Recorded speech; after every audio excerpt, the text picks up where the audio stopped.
안녕하세요, 이 작가입니다. 요즘 감기에 된통 걸려서 좀 고생을 했는데 조금 나아가지고 영상을 찍고 있습니다. 이번 영상은 돌아온 감사한 카메라의 역사 시간입니다.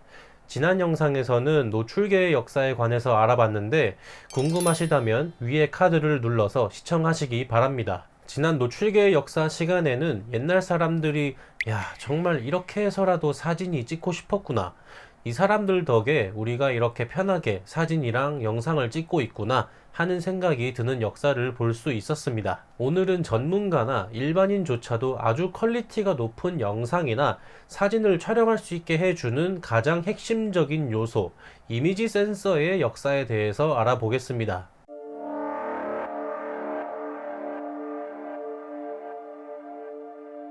저는 소니 카메라만 쓰고 있지만 타 브랜드인 파나소닉, 캐논, 후지필름을 포함해서 명품 브랜드 라이카, 하셀블라드 등도 동일한 형태의 센서를 채용하고 있는데 여러분도 잘 아시는 CMOS라는 센서입니다.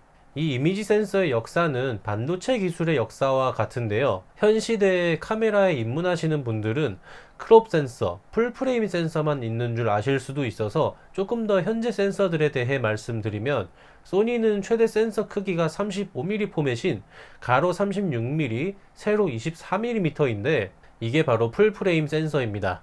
근데 타 브랜드는 이거보다 더 큰 센서가 있어요.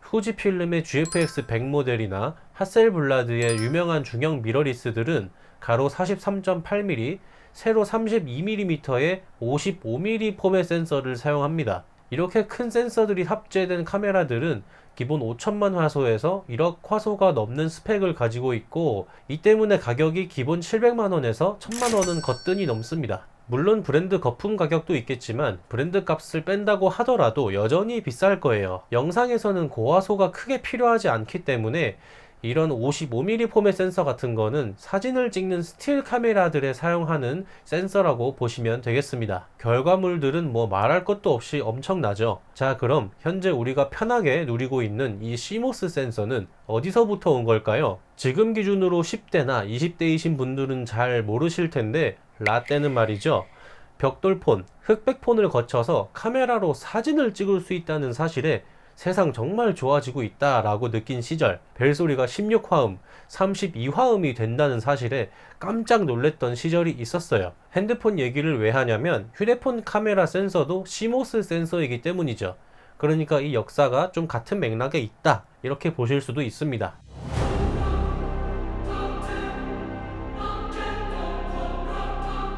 일단 디지털 카메라 전에는 무엇으로 사진을 찍었나요? 잘 아시다시피 이 필름이죠. 이 시대에는 필름이 이미지 센서의 역할을 했었던 건데, 최초의 필름은 1841년 영국의 탈보트라는 사람이 종이 인화법인 켈러타이프를 발명한 것으로 시작합니다. 그리스어로 아름다운 그림이라는 뜻을 가지고 있고요. 지난 노출계 영상에 나왔던 다게레오타입보다 좀 늦게 나왔고 화질도 많이 떨어졌지만 비용이 저렴하고 한 장의 네거티브로 여러 장의 사진을 만들 수 있어서 널리 쓰였다고 합니다. 그로부터 44년 뒤인 1885년 조지 이스트먼에 의해 종이 필름을 제조하기 시작했고, 이 사람이 만든 필름 이름이 여러분도 잘 아시는 코닥입니다. 이게 바로 최초의 롤 필름이기도 하죠. 처음에는 회사 이름이 이스트먼 코닥이었습니다. 1905년 즈음에는 여러 제조사들이 스틸 사진 촬영을 하기 위해서 35mm 필름을 사용하기 시작했습니다. 요즘 풀프레임 센서 크기가 이 35mm 필름을 따라간 거라고 하죠. 1928년에는 천연색 필름을 발명했고요. 1936년에 코닥이 이 35mm를 이용한 아구스 C3 카메라를 출시하면서 회사가 엄청 커졌어요. 나중엔 파산 신청을 할 정도로 위기가 오긴 했지만요.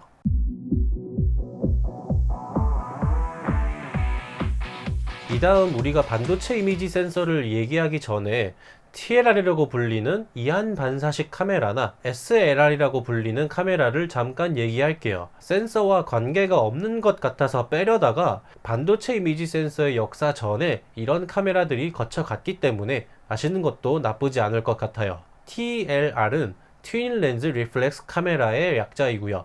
앞에 트윈 렌즈라는 말을 보면 알 수 있죠. 렌즈를 두 개 사용합니다. 하나는 초점을 맞추고 하나는 상이 필름에 맺히게 하는 역할을 합니다. 근데 뷰파인더의 상이 좌우로 반전으로 맺혀서 구도 맞추기가 굉장히 어려웠다고 해요. 이 뷰파인더도 나중에 뷰파인더의 역사를 따로 다뤄볼게요. SLR은 싱글 렌즈 리플렉스 카메라의 약자이고 지금 우리가 흔히 보고 있는 카메라의 형태입니다. TLR이 이안 반사식이라면 SLR은 일안 반사식인 겁니다. 하나의 렌즈를 통해 들어오는 빛을 거울이나 프리즘으로 반사해서 뷰파인더로 보여주는 수동 카메라죠. 좌우 반전 없이 렌즈에 입사된 화면을 보면서 촬영하기 때문에 더 정교하고 이쁘게 촬영할 수 있었다고 합니다. 물론 어두운 곳에서는 초점 맞추기가 힘들었겠죠. 나중에 이미지 센서가 도입되고 나서 앞에 디지털의 D를 붙여 DSLR이 되는 거예요.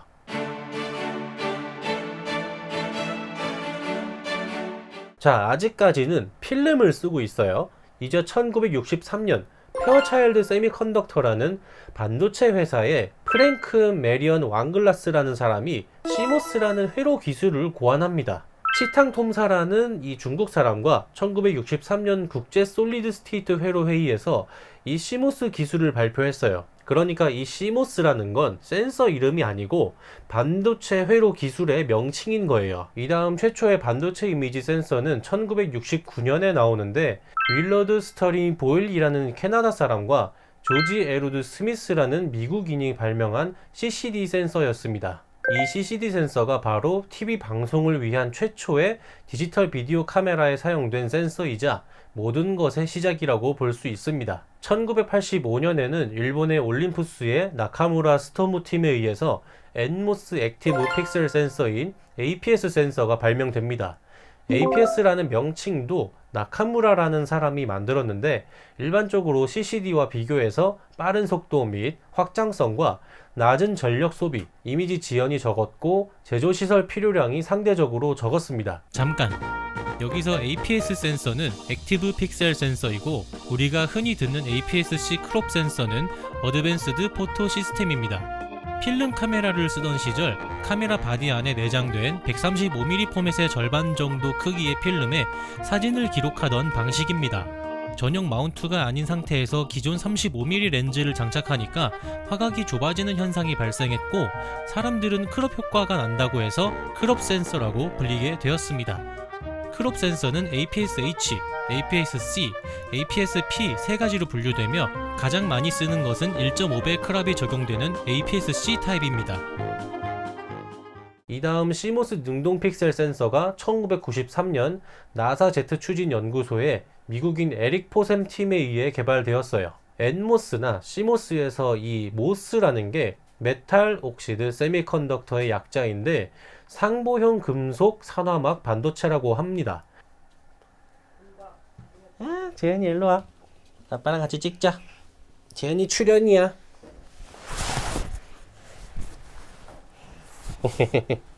안녕하세요.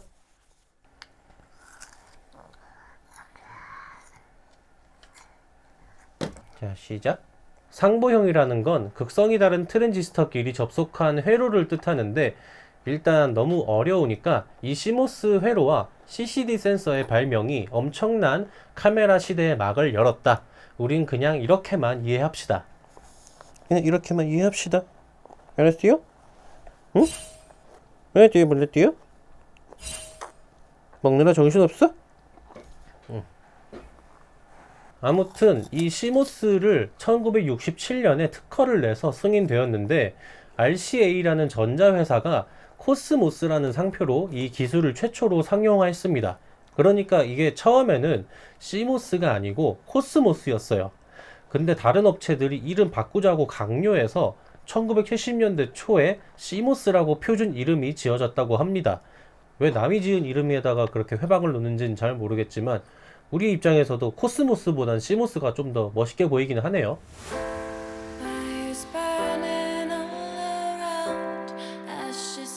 이제 시모스라는 기술과 APS 센서가 개발됐어요. 이제 예전 카메라는 어떻게 나왔는지 몇 개 알아볼게요. 독립형 디지털 카메라를 만들기 위한 최초의 시도를 한 사람은 1975년 이스트만의 엔지니어인 스티븐 세슨인데 앞서 말씀드렸던 페어차일드 반도체에 의해 1973년 개발된 새로운 고체 CCD 이미지 센서 칩을 사용했습니다. 보면 카메라가 무슨 컴퓨터 같죠? 카메라의 무게는 3.6kg이었고 렌즈는 자그마한 8mm 렌즈였어요. 흑백 이미지를 작은 카세트 테이프에 기록했는데 해상도는 10,000픽셀, 즉 100 곱하기 100 흑백 사진이 촬영 가능했습니다. 아이고. 첫 이미지를 캡처하는데 23초가 걸렸습니다만 이건 기술적인 연습에 그치고 양산되지는 않았습니다. 졸려? 강의 들으니까 졸려? 아이고. 내려? 알았어. 그러니까 이게 막 생산돼서 판매되진 않았지만 기술적으로만 따지면 이 스티븐 세슨이라는 사람이 만든 게 최초의 디지털 카메라인 거죠. 그리고 1981년 소니의 마비카 마그네틱 비디오 카메라를 시작으로 아날로그 전자 카메라가 출시돼서 시위나 걸프전 같은 사진을 당시 기자들이 찍을 수 있었습니다. 당시 이 카메라는 VF 디스크라고도 불리는 비디오 플로피에 25메가도 아니고 25기가도 아닌 25프레임을 저장할 수 있었다고 해요. 저희가 흔히 썼던 플로피 디스크가 아니니까 혼동하시면 안 되고, 이 마비카는 SVC라고 하는 스틸 비디오 카메라, 즉 정지 영상을 촬영해서 단일 프레임의 비디오로 저장하는 카메라입니다. 지금 우리가 찍는 것처럼 나오는 영상이 절대 아닌 거예요. 당시 가격은 $660 정도였고 지금으로 치면 $2,150 정도 되고요. 이 재생 장치만 당시 $220, 지금으로 치면 $720 정도입니다. 요즘은 4K가 기본인데 이런 해상도 카메라를 재생 장치도 따로 이렇게 이런 거금을 들여서 살 그런 생각도 안 하겠죠, 요즘은. 그러다가 진정한 디지털 카메라가 나오는데 그게 최초로 컴퓨터화된 파일로 이미지를 기록했다는 면에서 1988년에 fuji DS1P 카메라가 최초의 디카라는 말도 있습니다만 판매된 적이 없다고 해서 최초의 디카 타이틀에서 나가리가 되었고, 근데 우리가 아는 최초의 진정한 디지털 카메라는 상업적으로 판매됐냐 안 됐냐에 따라 또 말이 다르고, 누가 먼저 뭘 출시했는데 디지털 카메라로 봐야 되냐, 이것도 불분명한 것 같아요. 그러니까 사람들이 이렇게 주장하는 것도 다르고 보는 것도 다르고 인정하냐 마는 것도 좀 다른 거죠. 다 별개의 문제인 것 같습니다. 그러니 최초의 디지털 카메라는 기술적으로만 봤을 때는 1975년 스티븐 세슨이 만든 카메라, 양산된 거로는 1981년 소니의 마비카라고 보시면 될 것 같습니다. 1991년에는 코닥에서 니콘 F3를 기반으로 개발한 DCS-100으로 명명된 카메라가 아니고 카메라 시스템이 출시됩니다. 당시 $13,000, 현재 기준으로는 $28,000짜리였는데 최초의 디지털 SLR, 즉 DSLR 기종이라고 보시면 될 것 같고요. 130만 화소의 센서를 사용했습니다. 부피가 꽤 큰 것을 볼 수 있어요. 그리고 1995년에 미놀타에서 3개의 독립 CCD 센서를 갖춘 RD175 DSLR을 선보였는데 R, G, B마다 CCD 센서를 하나씩 단 거예요. 이 카메라는 175만 화소에 해상도는 768 곱하기 494였어요. 미놀타가 사실 기술적으로도 굉장히 월등한 회사였는데 1991년에 허니웰이라는 회사한테 위상차 자동 초점 특허 소송에 실패한 데다가 그 밖에 소비자층을 고려하지 않은 애매한 제품만 좀 출시를 하고 결정적으로 APS라는 크롭 사이즈 필름을 밀어붙였는데, 왜 디지털 시대에 이런 걸 했나 보니까 당시에 135mm 큰 필름이 일반인한테는 지속적으로 큰 비용이 들어가니까 이 135mm 필름을 크롭 사이즈로 해서 필름 사용자층의 비용을 줄여서 회사의 반전을 도모해보자 였는데 망해가지고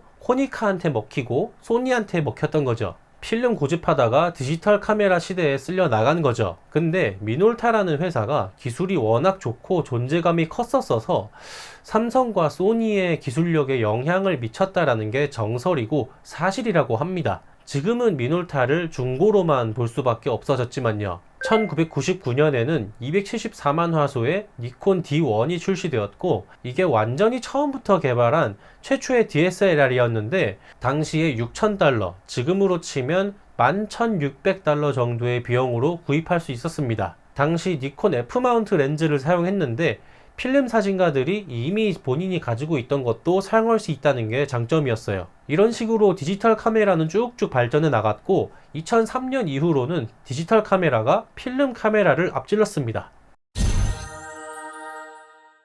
2008년에는 소니가 세계 최초로 이면조사 CMOS 센서를 개발하고 이듬해 2009년에 사이버샷 TX1, WX1이라는 카메라에 채용합니다. 2.4분의 1인치 센서에 1020만 화소에다가 자동 노출 보정 기능에 35, 140mm 사이즈 렌즈를 사용했어요. 요즘은 일반 표면 조사 센서가 아니라 이면 조사 센서가 거의 100% 쓰이고 있습니다. 포토다이오드, 광다이오드라고도 하는 빛을 받아들이는 부분이 표면 조사형에는 픽셀 트랜지스터를 포함한 배선층 밑에 묻혀 있지만 이면 조사형 센서는 포토다이오드 층이 위층으로 옮겨지면서 빛을 다양한 각도에서 받을 수 있고 광량 자체도 커지면서 노이즈 감소와 화질 증강을 한꺼번에 누릴 수 있는 거죠. 포서드는 3분의 4 규격입니다. 4/3 시스템이죠. 2008년 8월 6일에는 올림푸스와 파나소닉이 세계 최초의 미러리스 카메라 시스템으로 APS-C 마이크로 포서드 오픈 규격의 렌즈 마운트를 정합니다. 이 풀프레임 센서는 크기가 다 같지만 크롭 센서는 회사들마다 센서 크기가 약간씩 달라요. 자세한 건 지금 보이는 이미지를 참조하세요.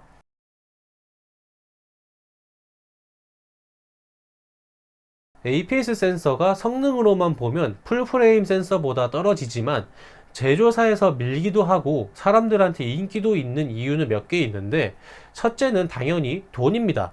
풀프레임에 비해서 APS-C 센서 만드는 게 금액이 적게 드는 게 하나의 이유고, 두 번째는 제조사들이 APS-C 센서를 버릴 이유가 없다고 생각하기 때문이에요. 센서 만드는데 상대적으로 비용이 적게 들지만 그에 비해서 화소나 화질을 충분히 끌어올릴 수 있는 기술이 본인들이 있기 때문에 크롭 센서 카메라 바디 출시를 그만둘 수가 없는 거고, 또한 카메라 시장만 봤을 때도 장기적 매출 증대 면에서 보면 크롭 센서는 절대 포기할 수 없는 시장입니다. 그러니까 결국엔 뭐가 문제다? 우리가 가진 주머니에 들어있는 돈이 얼마나 있냐가 문제다이죠. 돈 많으면 뭐 풀프레임 센서 좋은 거, 아니면 55mm 포맷 센서 좋은 카메라 사는 거고요. 뭐 용도에 따라서도 다를 수 있겠지만 보통은 비용이나 이제 가벼운 것 때문에 크롭 센서 바디를 사는 거죠. 자, 어쨌든 이 CCD 센서 발명 덕에 나사가 우주에서 지구로 선명한 사진을 보낼 수도 있게 됐고, 2009년에는 공로를 인정받아서 윌러드와 조지 두 분 모두 노벨 물리학상을 수상합니다. 이 윌러드라는 사람이 진짜 대단한 사람인 것 같은데요. 1953년에 뉴저지의 벨 연구소에 입사해서 1969년에 CCD 센서, 아까 말했던 거 개발하고 아폴로 우주 프로그램에 지원해서 달 착륙 지점 선택하는 것도 도와줬다고 합니다. 이 시대마다 이런 사람들이 툭툭 튀어나와서 기술의 길을 터주니까 지금같이 우리가 편하게 지낼 수 있는 것 같아요. 근데 이 CMOS가 과거에는 CCD보다 화질이 많이 떨어졌습니다. 그래서 저가 제품에만 사용되었었는데 최근에는 크기를 크게 해서 설계가 가능하고 제조 비용이 적고 대폭 향상된 화질 때문에 DSLR 카메라와 같이 고화질을 요구하는 고가 제품에도 사용되기 시작했던 거예요. 거기다가 이면조사 CMOS에 적층형 CMOS 센서도 개발되었으니 CCD를 쓸 이유가 없겠죠. 캐논은 자체 개발한 CMOS 이미지 센서를 2002년부터 DSLR에 넣었고, 소니의 경우는 2008년부터 공개한 엑스모어라는 CMOS 센서를 개발했어요. 소니 세미컨덕터라는 소니의 반도체 사업 자회사에서 개발과 생산을 맡고 있는데 CCD와 CMOS 시장 1위의 지위를 갖고 있습니다. 2025년부터는 이 CCD 생산이 중단된다고 하네요. 이 센서 이름의 엑스모어는 앞에 이 X는 exceed, 이상, express, 표현, experience, 경험 등의 단어 앞을 따왔고 조금 더 앞을 나아간다는 의미로 more를 붙여서 xmore가 되었다고 합니다. 지금 우리가 누리고 있는 카메라 편의성의 모든 게 1969년에 개발된 CCD 덕분이라고 해도 과언이 아니죠. 물론 그 이전에 이 기본적으로 CMOS라는 회로 기술 때문에라고도 할 수 있지만 CMOS 센서나 APS 센서가 CCD라는 센서부터 시작되었기 때문에 이렇게도 말할 수 있을 것 같습니다. 이렇게 오늘은 카메라 이미지 센서의 역사에 대해서 이렇게 대체적으로 알아봤는데, 여러 회사들도 치열한 경쟁을 했지만 그 중에 소니가 좀 단연 월등해가지고 아 진짜 외계인을 여기다 잡아놓고 고문시키는 게 아닌가 생각이 들기도 합니다. 감사한 카메라의 역사 여기서 마치고 다음 영상에서 또 찾아뵙겠습니다. 감사합니다.